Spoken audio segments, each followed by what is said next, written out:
Y hoy en nuestra travesura radial llamada La Pizarra, que estamos desde Argentina a México, pasando por Colombia, por Bolivia, por Ecuador y también con un guiño a España a través de Canal Red. En nuestra travesura radial nos acompaña el presidente de Colombia, Gustavo Petro. Gracias por este ratito de conversación con nosotros y nosotras. Bueno, gracias Alfredo y aquí hablando para toda América Latina, que ojalá alguna vez sea toda América Latina un solo pueblo y escuche y diga lo que tiene que decir. Voy a empezar casi por terapia, porque vivo en Argentina, queriendo saber qué piensas cuando ves al presidente de Argentina, el señor Milei, con una motosierra gritando "Viva la libertad". Mira, yo pienso que en el mundo, mi ley es parte de ese mundo, hay dos grandes corrientes que yo le llamo energías. No veo todo como los europeos a partir de partidos políticos. Esa es una visión de la política europea, sino que la veo más en torno a las energías que salen de la vida misma. Usted sabe que la vida no es posible sin la muerte. Eso lo enseñó la dialéctica hace tiempos y no podría haber vida sin muerte y no puede haber muerte sin vida. Esa es la realidad. Son dos conceptos ligados, siendo los contrarios. Ese es el sentido de la dialéctica. Y parece que la dialéctica la descubrieron como forma de pensar no solo los europeos, ya había dialéctica en China y en otras partes. Se habla de la dialéctica maya, es muy interesante, y creo que es más una concepción que la sabiduría humana logra detectar después de sus viajes cartesianos, que es así se los inventó Europa, muy franceses, pero rígidos en el pensar y los latinoamericanos, a pesar que tenemos sangre europea, no hemos podido ser rígidos. Y por eso los partidos políticos no duran tampoco. Y fluyen, pero eso no es malo, es que estamos más adaptados a sentir energías que a pensar en matemáticas, aunque hoy las luchas se libran en las matemáticas y tenemos que entenderlas. Pero si vamos al tema que me pregunta, eso ocurre ahí en Argentina. En Argentina está el mundo europeo, está el mundo indígena, ancestral. Los europeos son diversos, no son solo castellanos como yo les llamo. Llegaron castellanos ahí porque la conquista española tiene dos fases. La primera oleada que llega al Caribe, no a Argentina, es castellana, pero de mentiras, porque los castellanos solo dirigían los barcos y los trabajadores de esos barcos eran los árabes que recogían en el sur de España y que habían dominado precisamente el año en que llega Colón, es el mismo año, no pudo equivocarse, de el último lugar de España que es tomado por los castellanos contra los árabes, que es Granada, creo yo. Ujú, Y lo que se van no son los árabes, son los ejércitos árabes, pero los árabes se quedan. Y esos mismos árabes entran por el Caribe. Y ahí hay una diferencia. A Argentina, a Buenos Aires llegan, son oleadas de inmigración nueva, queriendo la tierra, queriendo la libertad de un mundo feudal y decadente como ocurría en Italia. Recuerda usted que Garibaldi se va para allá. ujú, Y eso tiene un sentido, porque Garibaldi es un revolucionario, yo diría que anarquistas.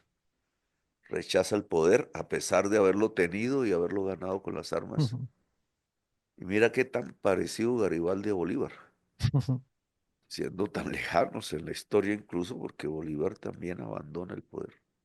Le aburre, no lo quiere más y se va.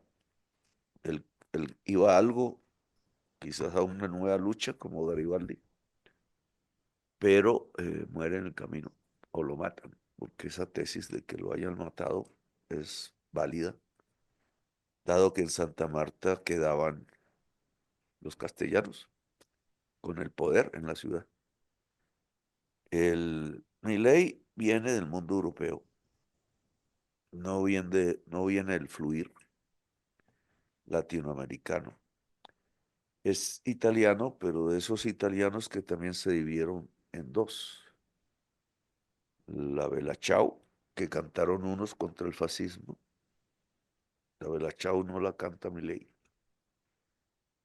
Y los de Mussolini, que querían recuperar su imperio olvidado romano, y era un imposible histórico ya. La única manera como Italia hubiera podido recuperar el imperio romano era a través de la revolución. Y a los revolucionarios italianos los mataron y a sus bases campesinas y obreras. Y hoy Italia está en plena decadencia y aún añora ya no el imperio romano, sino Mussolini, algo peor. Y creo que Milei es un nostálgico de Mussolini. Y entra a ser parte de eso que yo llamo energías que corresponden no a la vida, sino a la muerte, y que siempre estarán allí porque si no, no hay vida. Ese tipo de figuras nos hace luchar por la vida, tienen esa virtud, no queriéndolo, porque nos quieren llenar de muerte, pero eh, igual que la oscuridad hace ver la luz, en las noches lo sabemos, mirando las estrellas como las miraban los árabes en el caso del Caribe. Igual, un Milei nos hace ver lo contrario que es la vida. Tiene un sentido y el pueblo argentino debe captarlo. Así como Milei me capta a mí y me desprecia y me odia, igual el pueblo argentino tiene que captar a Milei.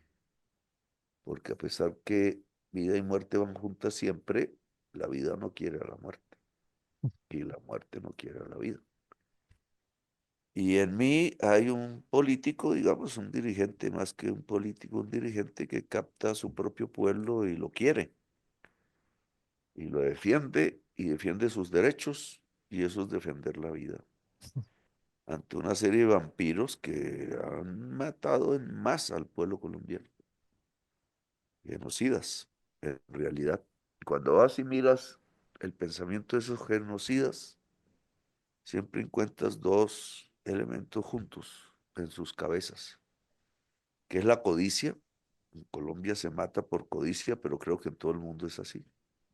No es un caso colombiano. Mi ley es un codicioso. Los gobernantes actuales, no todos, porque allá en Estados Unidos siempre hay una división también, como en los italianos. Y hay demócratas a profundidad en Estados Unidos porque lucharon por la libertad, igual que nosotros, queriendo defender su tierra y su comunidad. Ahí hay una idea democrática profunda. Y por eso uno ve en los campos de Italia, me tocó a mí personalmente porque me escapé de mis escoltas. Me gusta escaparme.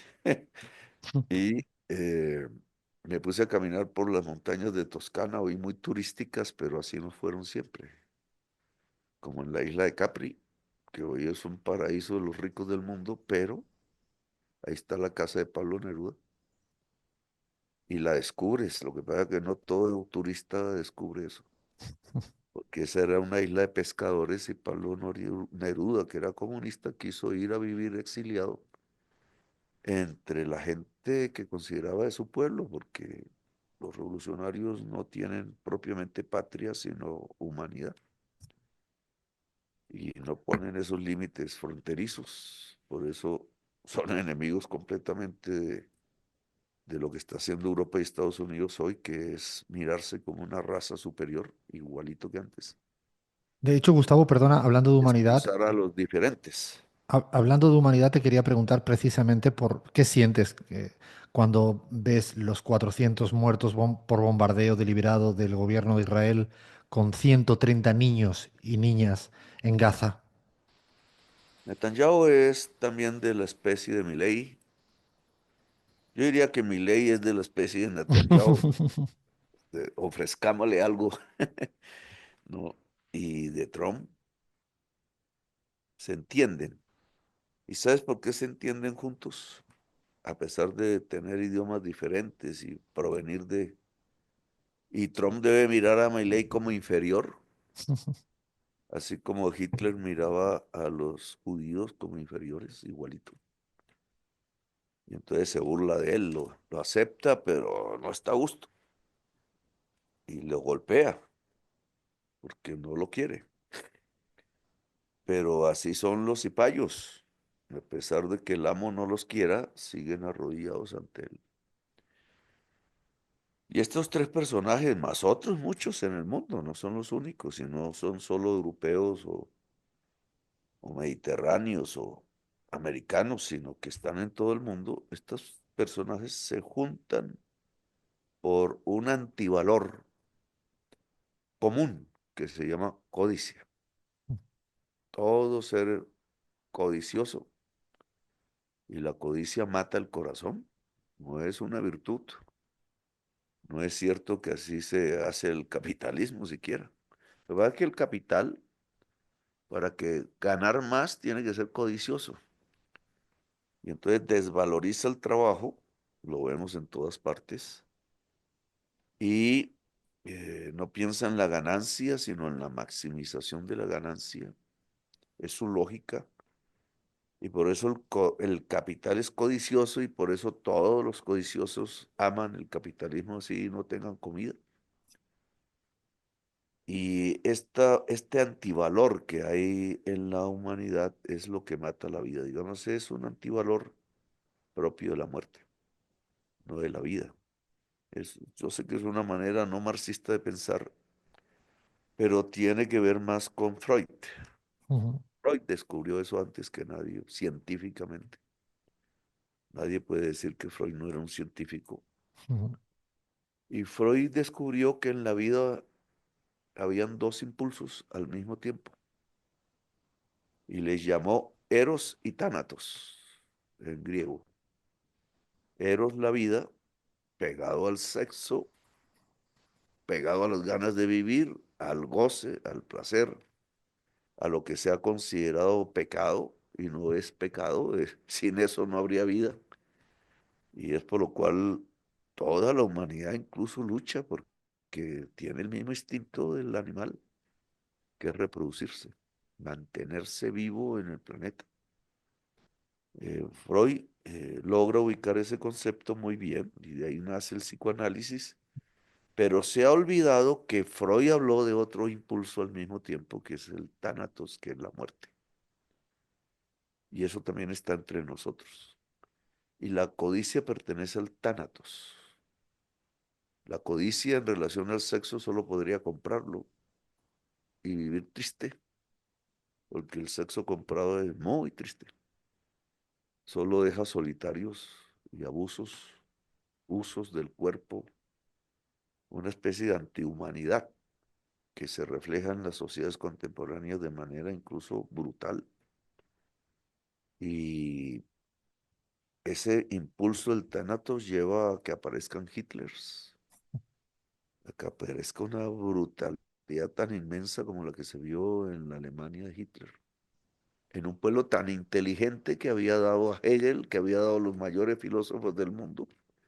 Una paradoja total, pero en la que hay que aprender. Entonces, en la sociedad más inteligente, la que se creía superior por la inteligencia, por el nivel de abstracción, la sociedad de Marx, la sociedad de Hegel, la sociedad de Feuerbach, de tantos filósofos que hayan sido y siguen siendo, porque nuestro famoso filósofo coreano no es coreano, es alemán, solo que tiene nombre de coreano, pero él es profesor en Alemania y es un gran filósofo. Yo siempre olvido el nombre. Yu Hong Han se llama. Y son, al mismo tiempo que se desarrolla una capacidad tan superior de lo máximo de la vida, que es el cerebro humano, al mismo tiempo se desarrollan los peores instintos del tánatos, y se produce un genocidio como el que desató Hitler en Europa, 50 millones de muertos.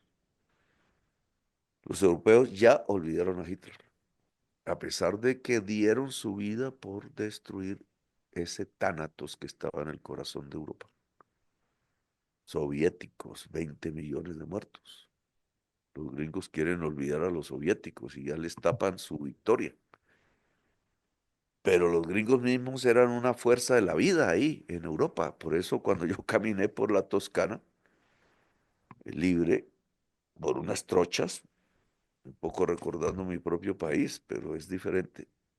Llegué por casualidad, no me lo esperaba, de pronto pasé una montaña y vi un enorme campo, cementerio de miles y miles de cruces blancas como uniformadas en un ejército. Y me acerqué a ver en la capilla y en los nombres de las cruces quiénes eran, y eran norteamericanos muertos en una batalla que habían librado ahí en la Toscana. Tengo que averiguar cuál fue esa batalla. Y ahí murieron miles de norteamericanos. Y los norteamericanos gringos homenajean a sus muertos guerreros. Y ese era un homenaje a todos ellos. Ellos estaban ahí enterrados, creo yo. Y sonaba música celestial. Y como son los gringos, y tenían sus banderas puestas. Ese fue parte del tratado de paz que hicieron después, cuidar a sus muertos en Europa. Y yo lo que sentía era cómo esas mismas fuerzas habían era luchado por la libertad. Habían dado su vida en país extranjero, campesinos, obreros, negros, campesinos seguramente, de la sociedad de los Estados Unidos, de su base más propia, habían dado su vida por la libertad. Y eso es un mensaje que tiene la historia de Estados Unidos. Y por eso estos codiciosos que se apropian de los gobiernos, yo creo que van a hacer daño, sí, pero no van a existir más. Van a perecer fácilmente, como los vientos, como los malos vientos, los malos olores pasan. Y van a ser los pueblos los que hagan eso. Y por eso creo que en Israel, me preguntas por Netanyahu, hoy veía también en Trinos, tienes la masacre, tienes el tánatos desatado sobre el pueblo árabe palestino. Lo están asesinando en un genocidio. Y le corresponde a Europa decidir hoy, porque Europa ha sido traicionada en su apoyo a Ucrania, por una falsedad que tienen en su cabeza, que es considerar que Rusia no es europea. Y Rusia es europea. Es el mundo europeo en Asia, lo ha ocupado de alguna manera, Asia Central, hacia el extremo. Pero la cultura rusa es una cultura europea y de las mejores, de las más estilizadas, de las más profundas. También es un pueblo de sabios. Y eso no lo ve la otra Europa porque le tiene celos. Es una guerra de egos que hablábamos hace poco, pero son egos culturales porque se creen de la máxima cultura y no entienden las culturas diferentes. Los rusos tuvieron más capacidad de comprensión y por eso lograron derrotar a Hitler, porque sacaron de toda esa diversidad de las entrañas de su propio país, en regiones lejanas, los ejércitos de campesinos que sin muchas armas terminaron, terminaron venciendo el ejército más poderoso del momento y lo llevaron hasta su último rincón y su última trinchera, hasta que hicieron suicidar a Hitler y a Goebbels y a toda esa. Y esa es una enseñanza que ahora los gringos quieren ocultar. ¿Pero por qué? O sea, ocultan su propio heroísmo y ocultan el heroísmo soviético porque ha cambiado algo entre ellos. Y lo que ha cambiado en Estados Unidos es que su sociedad encontró que no la llevaron a la libertad y que se muere sola sin amor, porque la volvieron tan extremadamente capitalista que ahora son codiciosos. Y un ser humano codicioso no puede luchar por la libertad, ni entiende la democracia, solo entiende acabar con los demás. Y se volvieron invasores cuando eran lo contrario. Sí, Y sí, ahora son aliados de Netanyahu, cuando deberían haberle dicho hace tiempos que no, pero ahora firman sus bombas que saben que va sobre los niños. ¿Cómo puede un gobernante firmar una bomba que sabe que va a matar niños? Un norteamericano de la época de los años 40 nunca hubiera hecho eso. Sin embargo, en el 45 botaron las bombas contra los niños japoneses. Y ahí empezó la contradicción. Que Einstein, el judío socialista, captó profundamente. Por eso lloraba después de haberles entregado la fórmula de la energía atómica. Gustavo, me quiero ir a Colombia en este marco que planteas. Has hablado del Thanatos, has hablado de la vida y la muerte. ¿Sientes, Tiene sientes? que ver con Colombia Por y, eso, por eso, y por eso, incluso, profundamente. por eso quiero inclusive preguntarte si en este periodo de gobierno has sentido hasta este instinto por parte de un sector de la oposición, y no hablo estrictamente partidario, de la oposición, en un sentido Sí, más indudablemente, profundo del término. porque Uribe ama, voy a decirlo para que no me hagan un proceso penal, porque los mismos esbirros de Uribe me lanzan procesos penales permanentemente, todos los días, tratando de acallarme. Y no solo a mí, a mucha gente. En Colombia está ocurriendo algo que es importante que lo veamos bien. También quieren un genocidio. En Colombia ha existido genocidios, pero producidos entre nosotros mismos. Es como si en Colombia, que está al centro de la vida del planeta, su ubicación geográfica es el centro del mundo, es su gran riqueza. Por algo aquí llegan, es el cuarto país donde llegan más especies vivas volando, nadando, y llegan es aquí. Hay unas energías y eso tiene que ver con su posición geográfica, que es el centro del mundo, pero también por estar en la zona tórrida y tener las montañas que tenemos, la cordillera de los Andes muere aquí, el Caribe nace aquí. Uno podría decir el Pacífico, pero cometería otro error de ego. Pero eso hace que tengamos una exuberancia de la vida que todo el mundo que llega aquí reconoce. No se puede observar tanta biodiversidad por metro cuadrado como en Colombia. Hay países más biodiversos, pero más extensos, como el Brasil. Pero si tú quieres ver en una ojeada la biodiversidad, la encuentras en Colombia por metro cuadrado. Y entonces yo sí creo que ese es un paraíso de leros, se huele en el aire, flores por doquier. También es un paraíso de la diversidad humana, también por la historia.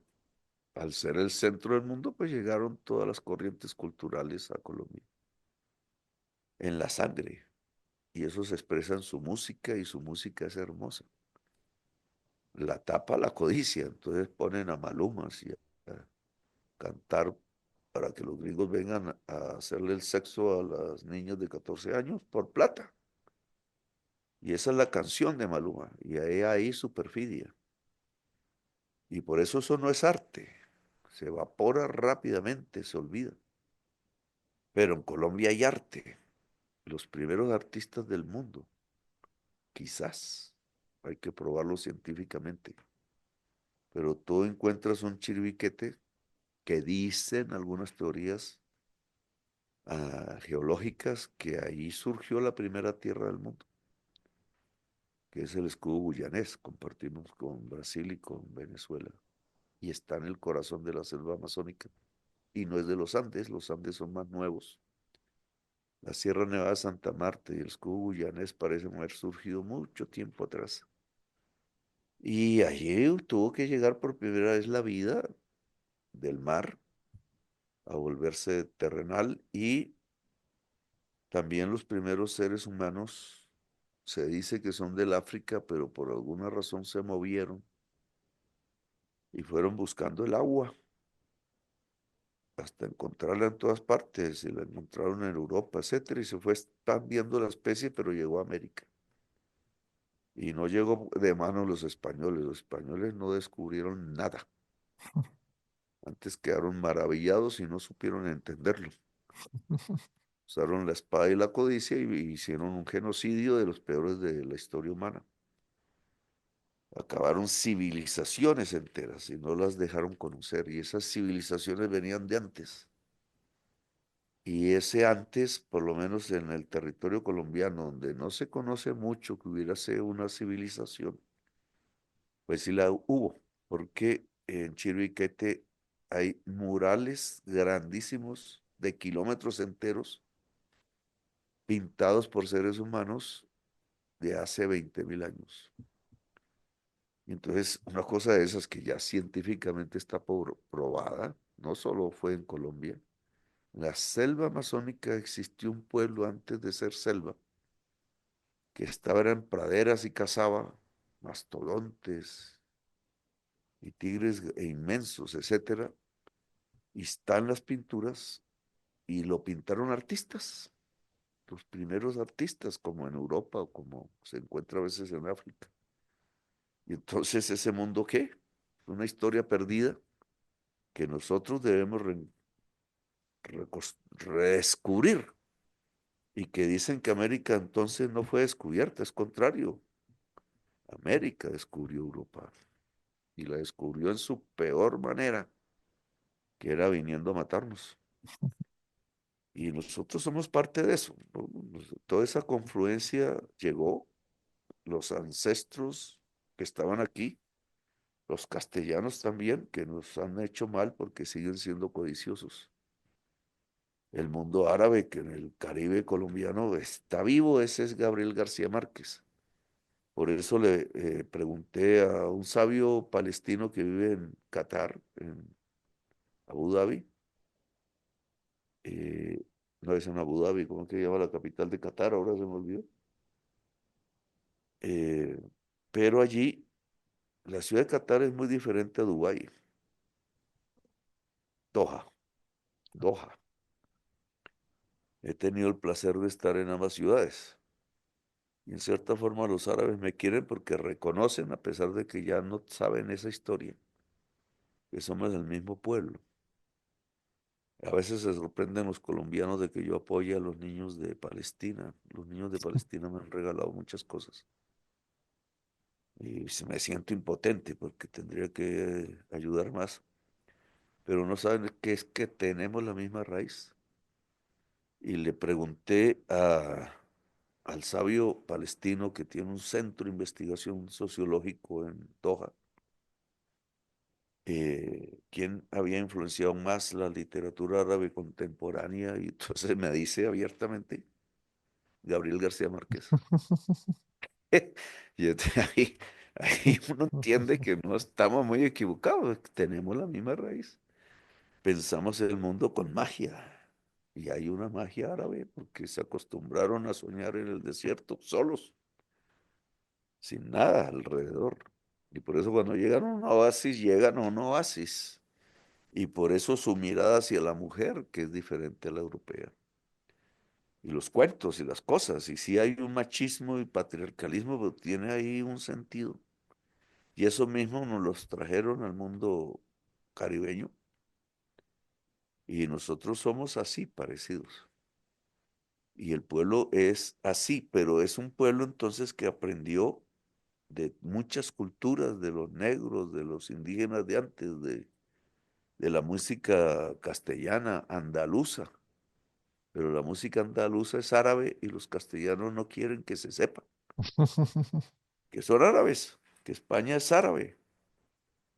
Y entonces que la raza superior y todos estos cuentos les hacen pensar que eso es una grosería. Y resulta que es una de las cosas de las que más deberían enaltecerse porque los árabes descubrieron la matemática como los griegos.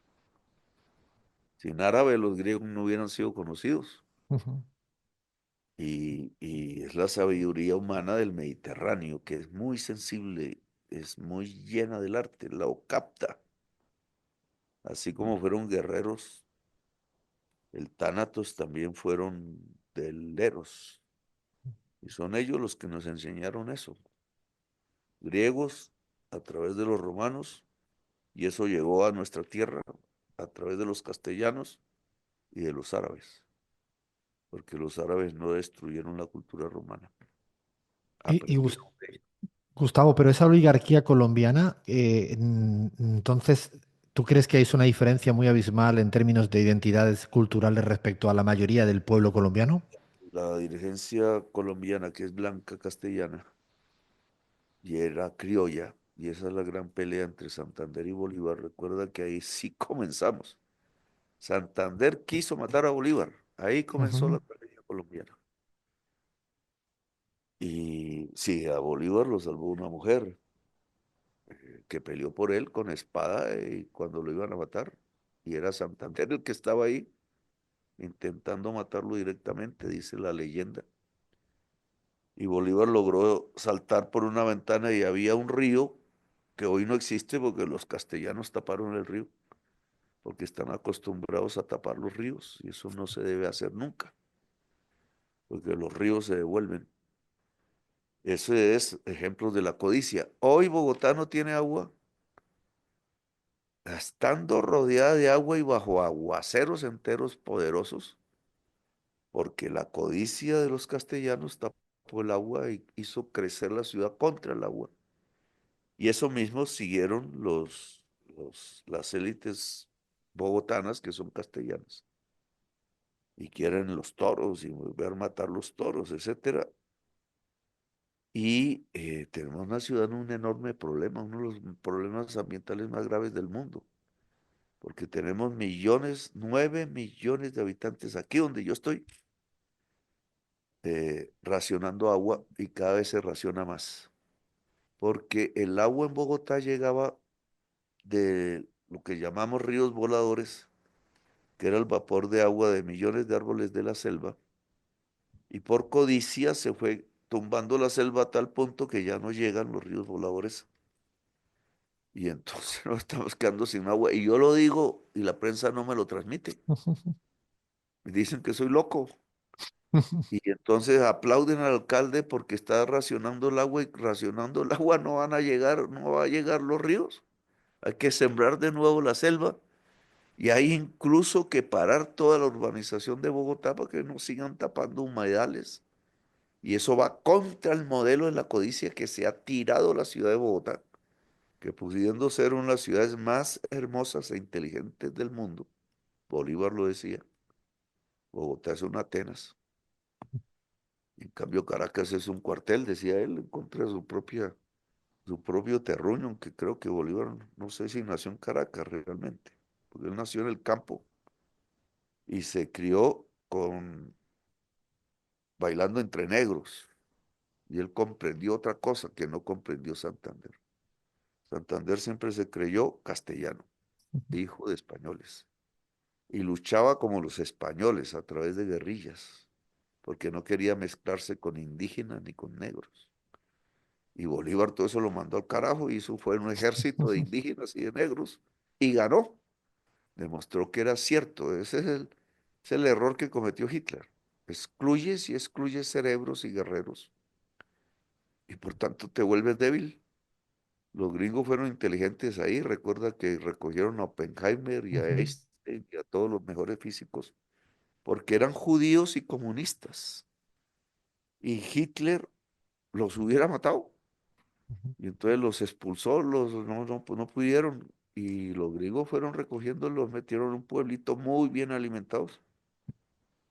Y allí descubrieron la bomba atómica con la que destruyeron finalmente, ya no a los alemanes, porque los soviéticos destruyeron primero a los alemanes nazis, sino a los japoneses. Entonces aquí hay un ejemplo de eso.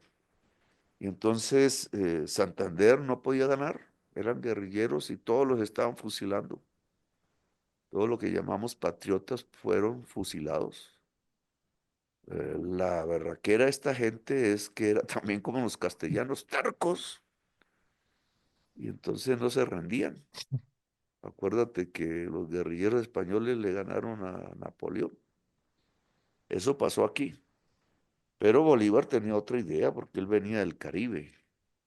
Aquí hay una gran diferencia entre lo que llamamos cachacos y caribeños. Caribeños le dicen aquí. Y no bailan igual, no enamoran igual, no hablan igual. Entonces esto, Colombia es un país de diferencias. Y entonces, pues Bolívar era un costeño y por eso lo echaron de Bogotá. después de conquistar la libertad de Bogotá, fue echado por los bogotanos. Aquí hay unas historias que lo que pasa es que no son conocidas por el mundo, pero aquí ya hay las simientes de todo lo que ha pasado en la humanidad también. Entonces, el último oficial del ejército de Bolívar, que estaba vivo en 1850 y al frente del ejército de Bolívar, que siguió en la ciudad de Bogotá, Bolívar se fue, pero el ejército quedó. Y era un ejército de negros, indígenas, etcétera, era un general indígena. Y los obreros de Bogotá de esa época, que eran artesanos más bien, el capitalismo no se había desarrollado tanto, lo eligieron presidente, no por voto, sino por unción, en una insurrección obrera que hubo en Bogotá y que se levantó contra la esclavitud, pero fundamentalmente contra la importación de paños ingleses porque arruinaba a los artesanos. Y entonces el único presidente indígena que ha existido en Colombia, y no hay un cuadro de él aquí en todo este palacio, castellanos no lo quieren. Ese presidente indígena fue producto de una insurrección obrera y lo primero que hizo fue liberar los esclavos. Y entonces los ejércitos de esclavistas dirigidos por castellanos y en los cuales venían negros también, que creían que era mejor tener amo que estar libre.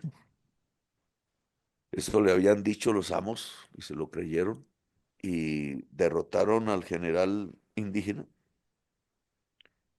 Y ahí hubo un decreto por los nuevos tiranos que acabó por decreto el ejército libertador. Por eso no es cierto que nuestro actual ejército tenga como origen el ejército de Bolívar. Pero yo quiero reconstruir ese puente que rompió la historia porque los soldados colombianos son indígenas, negros, exactamente, descendientes reales, culturales de los soldados del ejército libertador. Y se los hago ver y creo que lo entienden. No hay general de ricos. Al servicio de ricos sí ha habido muchos, pero no hay generales ricos.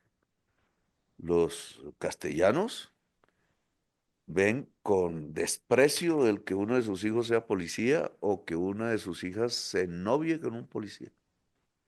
Y entonces se hace toda una ficción que algunos uniformados se creen porque ellos también son de casta, pero es una falsedad. Entonces obligan a los oficiales de policía o a los oficiales del ejército a que sus novias lleguen de vestido largo y haya fiestas como tenían los europeos antes, bailando vals.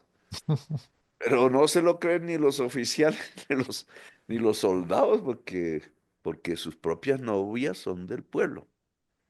Y entonces aceptan eso como una obligación, pero lo primero que hacen es quitarse el frac y el uniforme y lo primero que hacen las muchachas novias es quitarse las zapatillas y el, y los vestidos largos y se ponen su minifalda porque les gusta su belleza. Y saben por qué es esa belleza. Esa belleza no es porque sí.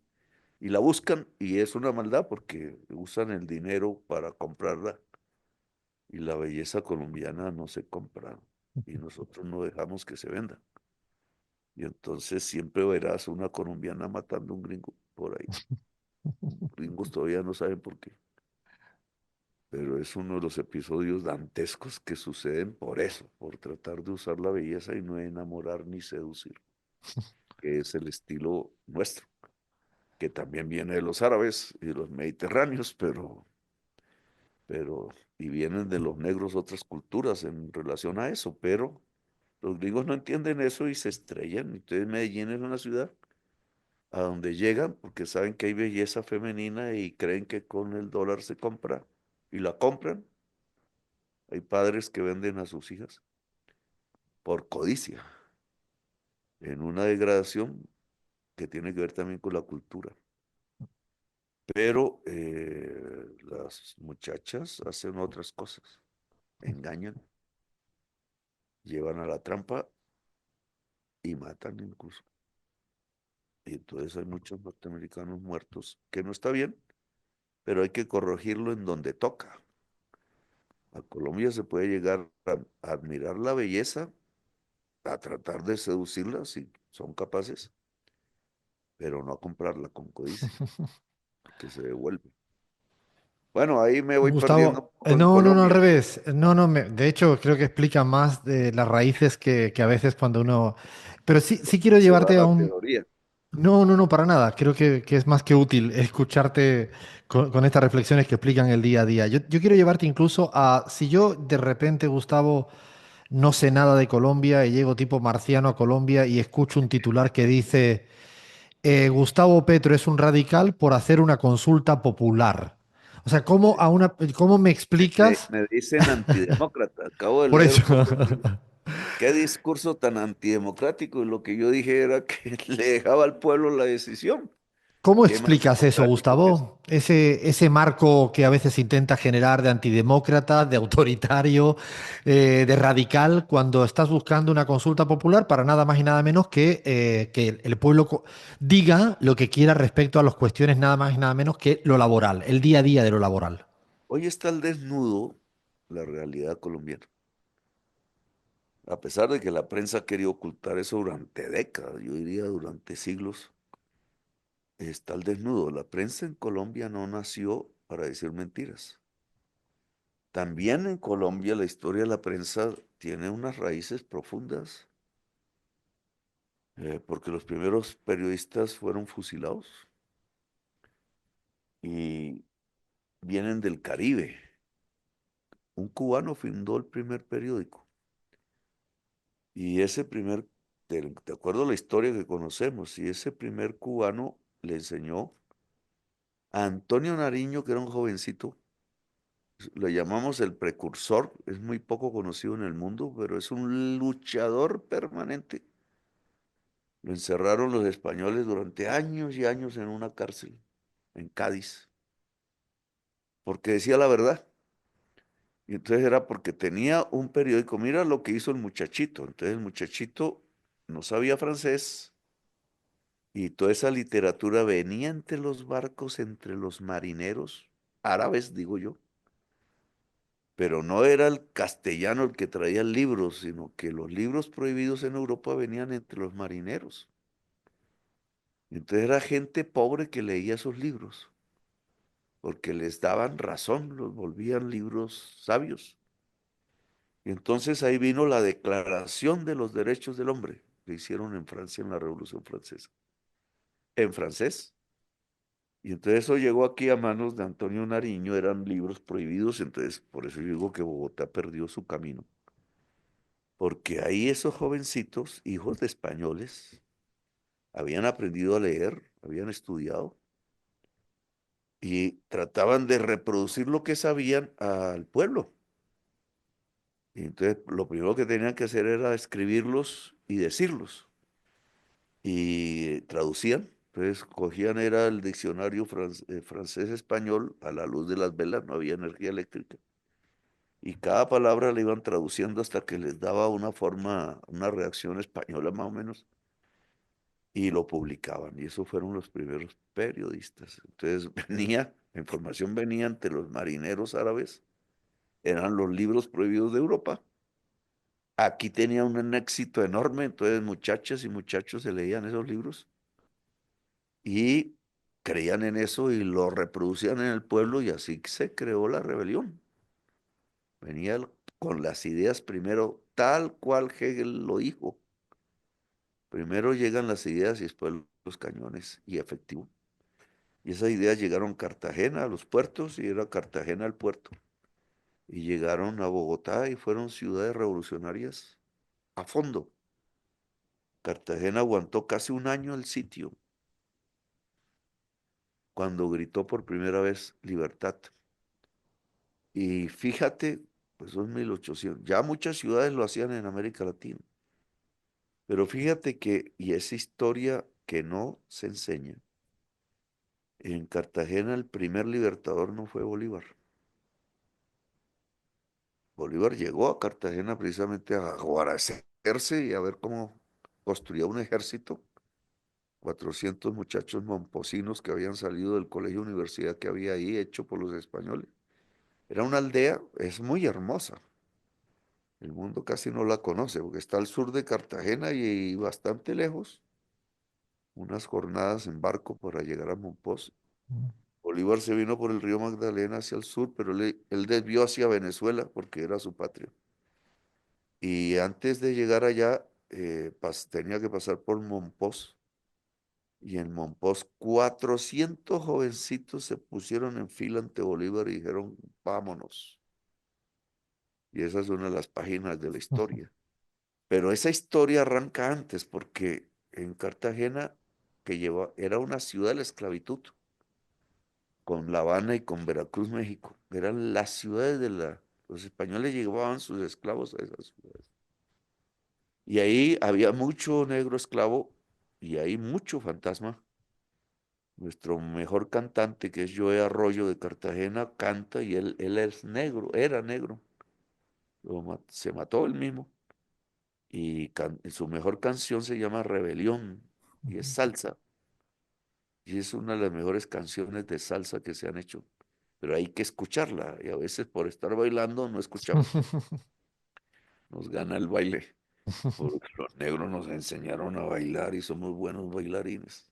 Creemos nosotros. Pero también nos lo dicen. Entonces, el primer rey, o era un rey que venía preso desde África y llegó aquí y nunca se aguantó ser esclavo, porque era un rey. Y él convocó a su pueblo entre las cadenas y cortaron las cadenas y se rebelaron. Pero su forma de rebelión fue irse de Cartagena y fundar un pueblo para ellos. A eso se le llamó Palenque. Entonces, fíjese usted que el primer pueblo libre de América, antes de la revolución haitiana, antes de la revolución norteamericana, que nunca fue de negros, y antes de las revoluciones latinoamericanas, que eran de blancos al principio, lo hizo este rey africano que se llama Bencos Biojó y tomó su nombre africano, que es hermoso en mi opinión, Bencos Biojó, y hizo el primer territorio libre y aún está. Yo le acabo de dar el título de municipio, como hacían los españoles, pero es un pueblo negro porque se merece, porque es y fue el primer territorio libre de América. Y es hermoso cuando vas, porque hablan en africano, en su idioma original, y toda su cultura es africana. En general, el pueblo negro en Colombia ha mantenido culturas africanas, sus cantos son africanos, los tambores. Nosotros sabemos de cultura africana sin ir a África, como sabemos de cultura árabe sin ir a los países árabes, porque la tenemos en nuestra sangre. Entonces, eh, eso pasó, yo ya no me recuerdo porque estoy hablando de eso No, contigo, porque te pero preguntaba, Gustavo, por precisamente si a día de hoy, por consultar al pueblo, te entonces resulta como fíjate, eres un el, radical. el pueblo hizo antes que los libros la revolución, pero los libros llegaron, entonces se juntaron.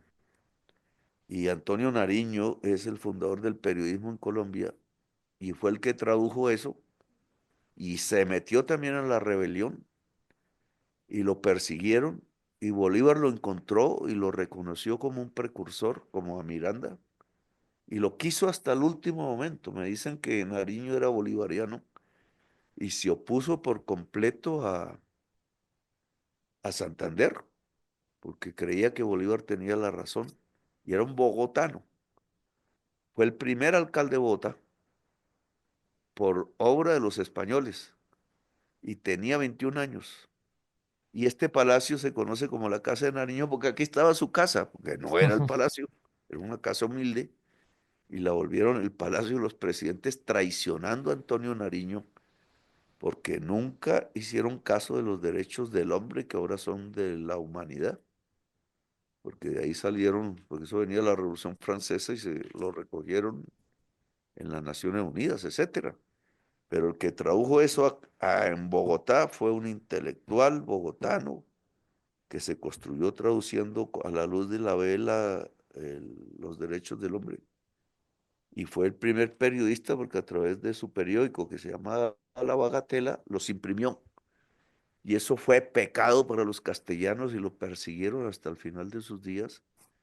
Y él logró sobrevivir porque a pesar de la cárcel, eh, llegó otra vez a luchar al lado de Bolívar. Y su historia es una historia que merece ser, esas deberían ser nuestras películas. Pero es que a nosotros nos han hecho olvidar la historia. Pues nos quieren hacer aparecer como gringos y súbditos de los gringos y no lo somos. Somos forjadores de la libertad humana porque somos caribeños y tiene eso que recordarse y reconstruirse y nuestro propio arte, nuestro propio cine debería decirlo. Nuestro gran error es que terminamos matándonos entre nosotros mismos. Y esa es la historia de 100 años de soledad y de los aurelianos. Cuando Santander intenta matar a Bolívar al principio de la República, ahí comenzó nuestra tragedia. Porque de ahí para adelante no hemos hecho sino matarnos entre nosotros mismos. Por matarnos entre nosotros, perdimos Panamá, perdimos la costa mosquitia, se dividió la Gran Colombia, perdimos la posibilidad de ser un gran país y solo hasta este gobierno detuvimos la pérdida territorial cuando por primera vez ganamos en los juicios internacionales sobre San Andrés, Caribe. Y la estrategia nuestra, y eso hay que agradecérselo a un hijo de castellanos, que es Álvaro Leiva, que ahora no me quiere mucho porque lo saqué de... No me entendía bien mi política internacional, pero porque él era muy pro gringo, como todos los castellanos aquí, pero eh, nosotros detuvimos los fracasos jurídicos de Colombia perdiendo mar en el Caribe, fue porque hice que los abogados fueran o tuvieran en su equipo abogados nacidos en San Andrés, que allá llaman raizales. Esa es otra historia del Caribe. La historia del Caribe es una historia no solo de piratas, sino de revolucionarios. Lo que pasa es que ocultan la parte revolucionaria para solo dejar los piratas, que eran europeos. Los piratas eran europeos y los revolucionarios éramos nosotros. Y entonces en esa historia San Andrés juega. Hay una historia también oculta que viene de San Vicente y Granadinas, que está dirigido por un socialista negro. Y él me contó esa historia y claro, tiene toda la lógica porque cuando llegaban los barcos llenos de esclavos negros, varios y varias se tiraban al mar, o morir o ser libres.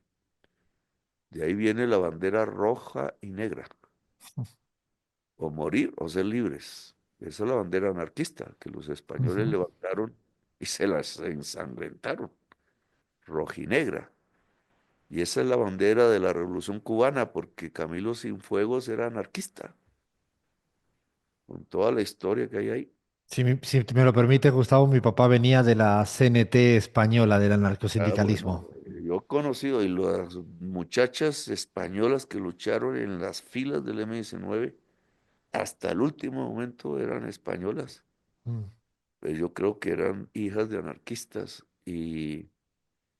pero antes que los anarquistas ya se manejaba la bandera rojinegra aquí. La bandera de la guerra a muerte de Bolívar que lanza para destruir a los españoles castellanos es roja y negra. Y tiene sus sentidos. Y entonces los negros que se lanzaban al mar eran por la libertad, o muertos o libres. Y algunos llegaban, no se ahogaban, llegaban a las islas, la isla que habían visto en la lejanía, primera tierra firme después de que lo sacaban a la fuerza de África, era San Vicente y Granadinas, la isla más cerca en la ruta. Pasaban cerca, no se quedaban ahí, y porque iban para La Habana.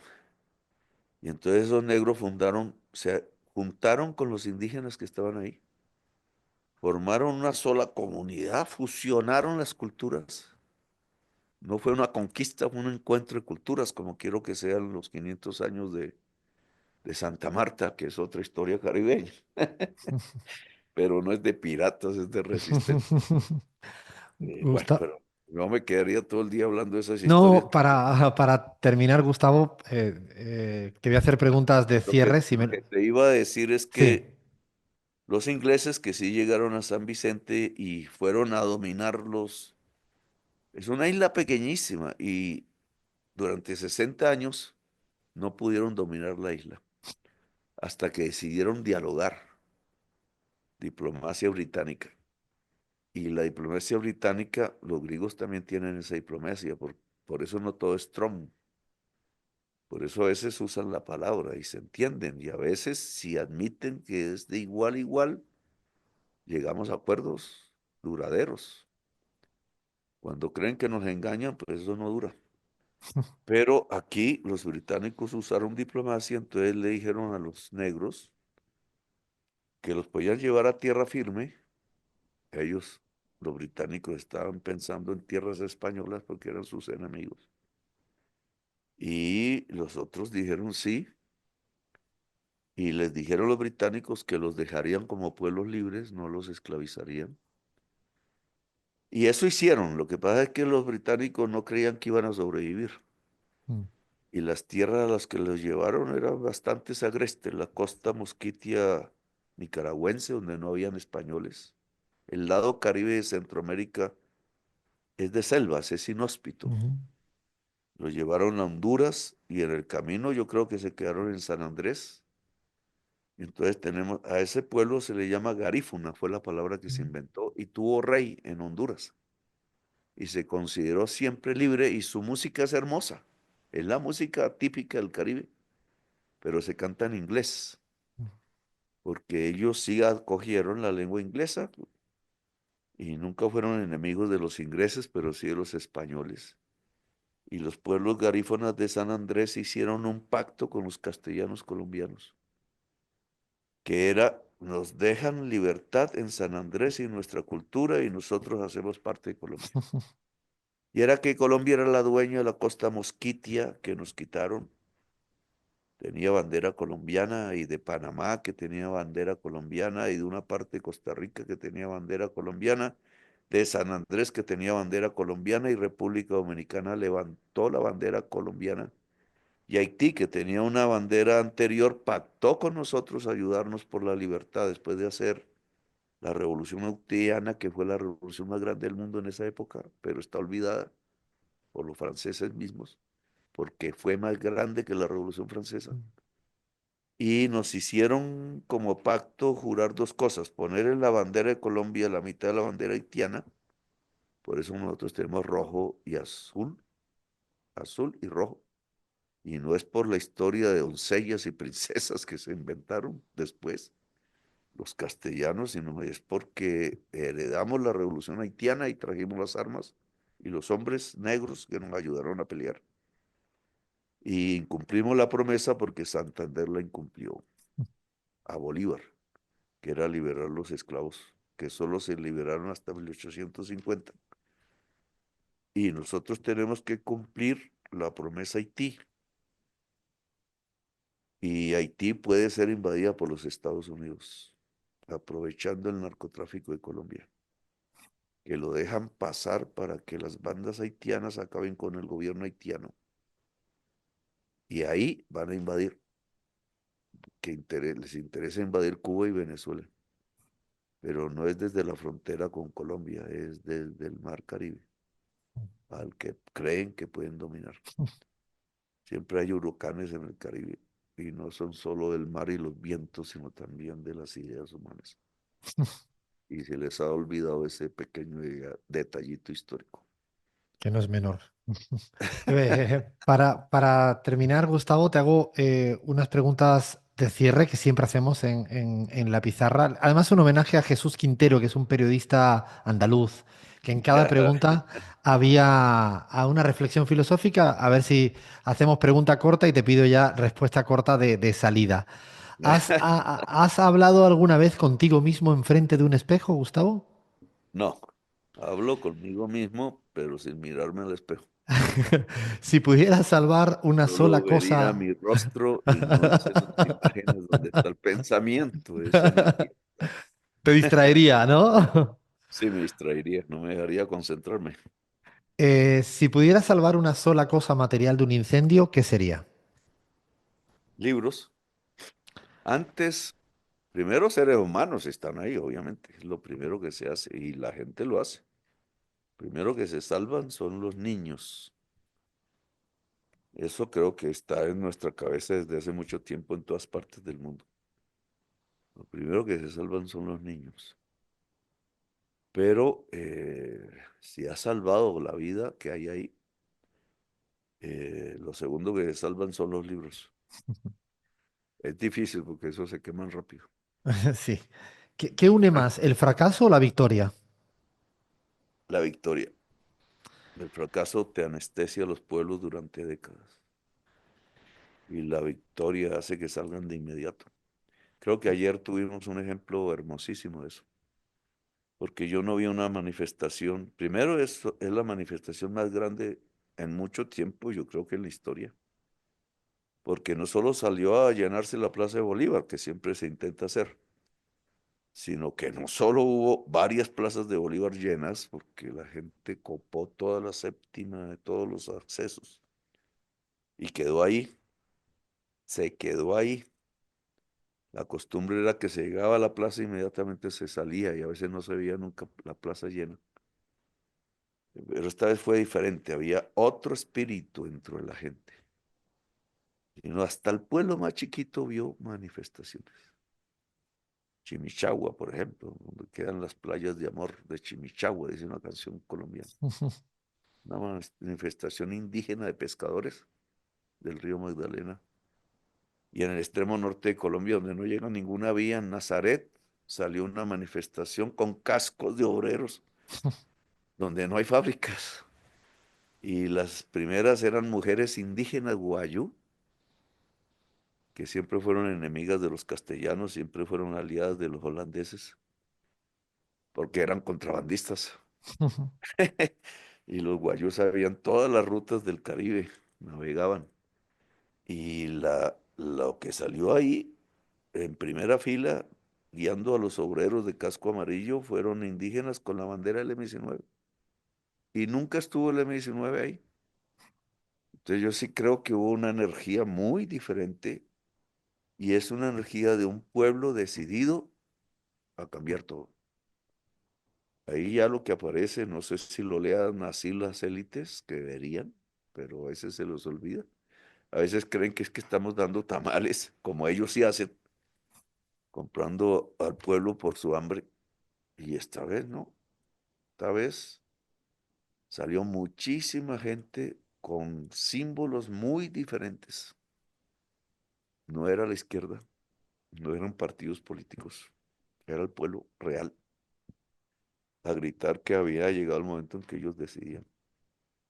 Es el mismo pueblo de Bolívar y de aquella época que hizo la liberación. No nos la hizo nadie, nadie vino a liberar, nos liberamos nosotros mismos. Y fundamos democracia. Pero va que todo eso se fue perdiendo en el tiempo, pero nosotros fundamos democracia y nadie nos la enseñó. Y en estas manifestaciones que vi, lo que yo respiraba ahí en esa plaza y lo que vi a través de las fotos en todas partes de Colombia, es que la gente volvió al espíritu del pueblo que construyó a Colombia, que no se dejó engañar y que peleó hasta el final. Solo la energía contraria que nos hizo matarnos entre nosotros ha cambiado la historia en contra del pueblo, pero yo creo que la estamos recuperando. Para terminar, ¿qué le gustaría hacer a Gustavo Petro si tuviera otra vida? Volver a vivir. No puedes decir que no viviste hasta ahora. Decía Ahora, Neruda, en solo el confieso algo, que he vivido. García Márquez dice eso. Ajá. Para vivir, ¿qué? Pues vivir la vida, volver a vivirla y gozársela hasta el último momento, porque se puede acabar en cualquier momento. Y ahora sí, dime un artículo de la Constitución colombiana que más te gusta.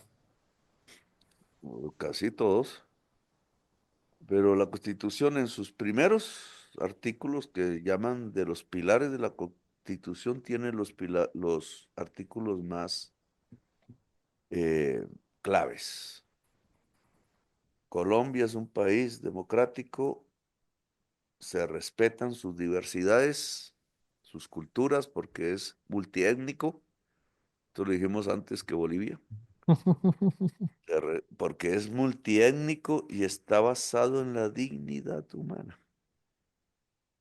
Y esas son, yo creo que eso fue lo que salió en marcha ayer, porque la oligarquía colombiana no supo que al comprar 8 congresistas para tirarse la reforma laboral, que no hablaba más sino de cosas muy simples, el día acaba a las 6 de la tarde, paga horas extras después de las 6. La mujer tiene derecho a mirarse en sus días de menstruación. Las madres comunitarias eh, dicen que se les pague sueldo. Se les pague sueldo, era lo que decía la reforma. Algo tan simple y entonces cuando lo niegan, los mismos congresistas olvidan porque fueron pagos. Y sé que empresarios hicieron eso, de los peores, porque no son ni siquiera empresarios. Se visten, se disfrazan de empresarios, pero son lavadores de dólares de la mafia, son empresarios de mentira. Y fueron los que se atrevieron a hundir esa reforma, porque un empresario de verdad se hubiera dado cuenta que si sus trabajadores tienen dignidad, trabajan mejor. Y él mismo es beneficiario, porque la ganancia nace del trabajo, enseñó Marx. Y entonces olvidaron otro artículo de los pilares de la Constitución. Creo que es el tercero. Son los primeros artículos que son los más importantes. Dice, la soberanía reside en el pueblo, punto. Y hoy quieren convencernos los oligarcas estos de que eso no es cierto. Y entonces no, están tirándose a la basura la Constitución de Colombia. La soberanía reside en el pueblo, eso, no, eso lo aprendimos desde hace tiempos, desde hace 2 siglos y medio. Si la soberanía reside en el pueblo tiene derecho a decidir. La gran gracia de la Constitución del 91, a diferencia de la de los castellanos, que fue la de 1886, no porque estuviera España aquí, sino porque quienes dirigían el país se creían castellanos. La gran gracia de la Constitución del 91 es que retorna al principio de la fundación de la República. Y entonces le reconoce al pueblo su derecho a decidir. Y reconoce la diversidad y que somos iguales. Y que un indígena no es menos, o un negro es menos, o una mujer es negro que uno es menos que un hombre, etcétera. Es una constitución moderna y democrática y revolucionaria. Y es porque el M-19 era la mayoría de la Asamblea Nacional Constituyente. El M-19 siempre reivindicó a Bolívar. Por eso nos cogimos la espada. Y sigue aquí junto a mí desenvainada, porque Bolívar dijo, no se envainará esta espada hasta que haya justicia en Colombia. Y todavía estamos luchando por tener la justicia. Entonces esa espada está aquí. Ahora sí, Gustavo, termino con que me dejes dicha una palabra si te digo Colombia, que nos gusta dejar escrita en la pizarra. El país de la belleza. Lo confirmo. Te doy mil gracias, Gustavo, por este rato de charla acá con la pizarra. Así que nada, te mando un fuerte abrazo desde la Argentina. Bueno, un fuerte abrazo al pueblo argentino porque le toca hacer algo. Sabe qué es, pero no lo digo porque respeto el principio de la autonomía de los pueblos. Lo dejamos en 3 puntos suspensivos entonces. Sí. Un fuerte abrazo. Gracias, Gustavo. Bueno, chao, suerte. Chao, gracias.